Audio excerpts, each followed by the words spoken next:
ସାଙ୍ଗମାନେ ଆଜି ତ ରବିବାରରେ କିଛି ଆଜି ଛୁଟି କାମ କିଛି ନାହିଁ, ସେଥିପାଇଁ ସକାଳୁ କ'ଣ କରିବା ପଖାଳ ଖାଇକି ବସିଥିଲି।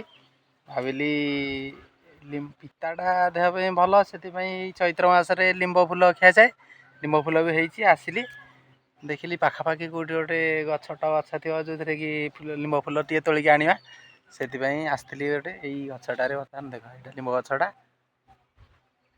ଫୁଲ ତୋଳୁଛି ଆଉ ନେବା ଆକୁ କଲେକ୍ସନ୍ କରିକି ତାକୁ କ'ଣ କରାହେବ ନା, ବହୁତ ଏବେ ନେଇଗଲେ ବର୍ଷ ଯାକ ତ ମିଳିବନି, ତେଣୁ ୟାକୁ ନେଇଗଲେ ଏବେ ଏଇ ଫୁଲ ଗୁଡ଼ାକ ସବୁ ଖରାରେ ଶୁଖେଇକି ମକଚିକି ଗୋଟେ ଡବା ଦେହରେ ପ୍ୟାକ୍ କରି ରଖିଦେଲେ ବର୍ଷ ସାରା ଯେତେବେଳେ ଇଚ୍ଛା ହେବ ପିତା ଟିକେ ଟିକେ ଖାଇବା ପାଇଁ, କୌଣସି ଶାଗ ଫାଗରେ ମିଶାଇକି କରିକିରି ଖାଇଲେ ଦେହ ପାଇଁ ଭଲ ଏବଂ ଭଲ ବି ଲାଗେ ଆଉ କ'ଣ। ସେଥିପାଇଁ ଆସିଛି, ଏବେ ମେଞ୍ଚେ ହେବ ନେଇକି ଯିବି, ରଖିବି ଆଉ।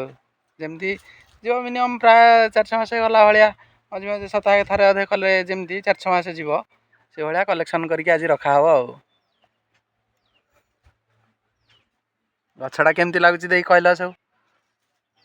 ଏଇଠି ପାଖରେ ଏଇଟା ଖଜୁରୀ ଗଛ ଗୁଡ଼ାକ, ଏଇଠି ଖଜୁରୀ କୋଳି ହେଇଛି, ଏଇଠି ଖଜୁରୀ କୋଳି ଦେଖ।